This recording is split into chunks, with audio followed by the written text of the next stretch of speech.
साल 2026 ये साल भारत और उसके एक पड़ोसी देश के रिश्तों के लिए बहुत बड़ा होने वाला है। बात एक ऐसे अंतर्राष्ट्रीय समझौते की है जो लाखों करोड़ों लोगों की जिंदगी और दो देशों के भविष्य पर सीधा असर डाल सकता है। जी हां, साल 2026 ये वो साल है जो दक्षिण एशिया के दो बड़े पड़ोसियों भारत और बांग्लादेश के रिश्तों को एक नई दिशा देने वाला है। और इस पूरी कहानी के केंद्र में है एक नदी, हमारी गंगा। तो सवाल उठता है कि आखिर ये साल गंगा के भविष्य के लिए इतना जरूरी क्यों है। वजह यह है कि 1996 में साइन हुई 30 साल पुरानी गंगा जल संधि वो अब खत्म होने वाली है, और इसका मतलब है कि अब एक बहुत बड़ी और शायद मुश्किल बातचीत का दौर शुरू होने वाला है। तो चलिए सबसे पहले जरा इस संधि को ही समझते हैं। आखिर क्या है ये समझौता जिसने पिछले 3 दशकों से पानी के बंटवारे को संभाले रखा है।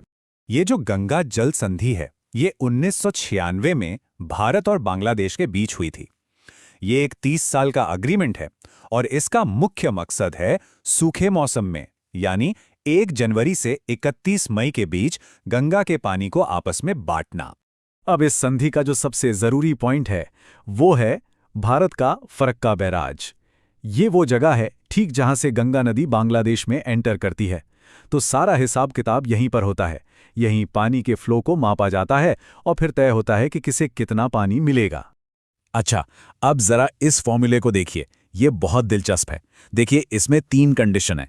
पहली, अगर फरक्का पर पानी का बहाव 70,000 क्यूसेक से कम है तो भारत को मिलता है 40,000 क्यूसेक और बचा हुआ सारा पानी बांग्लादेश का। दूसरी कंडीशन, अगर बहाव 70,000 से 75,000 क्यूसेक के बीच है तो सिंपल, आधा आधा, 50-50 बंटवारा। और तीसरी, अगर पानी 75,000 क्यूसेक से भी ज्यादा है तो बांग्लादेश को मिलते हैं 35,000 क्यूसेक और बाकी सब भारत का।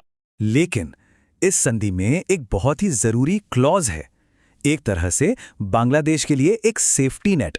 वो ये कि कुछ खास परिस्थितियों में बांग्लादेश को कम से कम 35,000 क्यूसेक पानी की गारंटी दी गई है।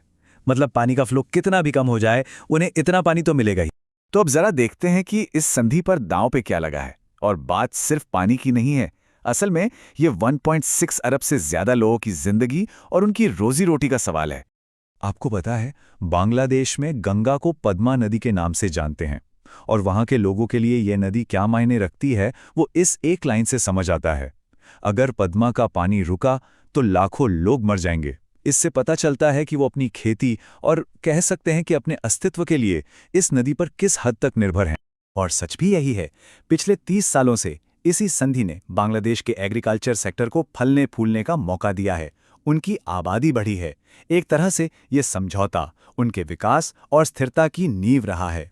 अब जरा आबादी के आंकड़ों पर एक नजर डालते हैं। भारत 1.4 अरब से ज्यादा लोग और बांग्लादेश करीब 17 करोड़। ये जो जमीन आसमान का फर्क है ना, ये हमें भारत का पक्ष समझने में मदद करता है। जाहिर है, इतनी बड़ी आबादी के लिए पानी की जरूरत भी बहुत ज्यादा है। लेकिन हैरानी की बात यह है कि आबादी में इतने बड़े फर्क के बावजूद बांग्लादेश जब बातचीत की टेबल पर आ रहा है तो उसकी मांग और ज्यादा पानी की है। और बस यहीं से इस रीनिगोशिएशन का असली चैलेंज शुरू होता है। अच्छा, अब इस मुद्दे को थोड़ा और बड़े कैनवस पर देखते हैं, क्योंकि ये सिर्फ भारत और बांग्लादेश का मामला नहीं है। असल में ये इस पूरे क्षेत्र के वाटर पॉलिटिक्स की एक बड़ी पहेली का एक छोटा सा लेकिन बहुत जरूरी हिस्सा है। देखिए, भारत के कई देशों के साथ पानी के बंटवारे को लेकर समझौते हैं।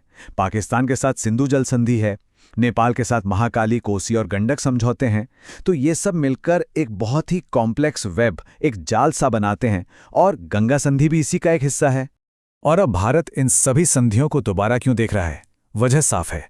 एक तो बढ़ती गर्मी और हीट वेव्स, जिससे पानी भाप बनकर ज्यादा उड़ रहा है, और दूसरा देश के अंदर पानी की डिमांड लगातार बढ़ती जा रही है।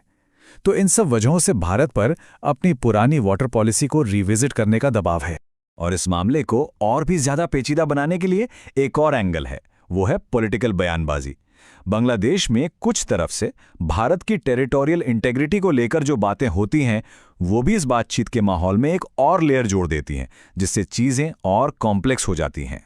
तो जैसे जैसे हम 2026 के करीब पहुंच रहे हैं, दोनों ही देशों के सामने एक बहुत बड़ी दुविधा खड़ी है। यह बैलेंस बनाने का एक बहुत ही नाजुक और मुश्किल सवाल है। तो सबसे बड़ा चैलेंज क्या है? वो बिल्कुल साफ है।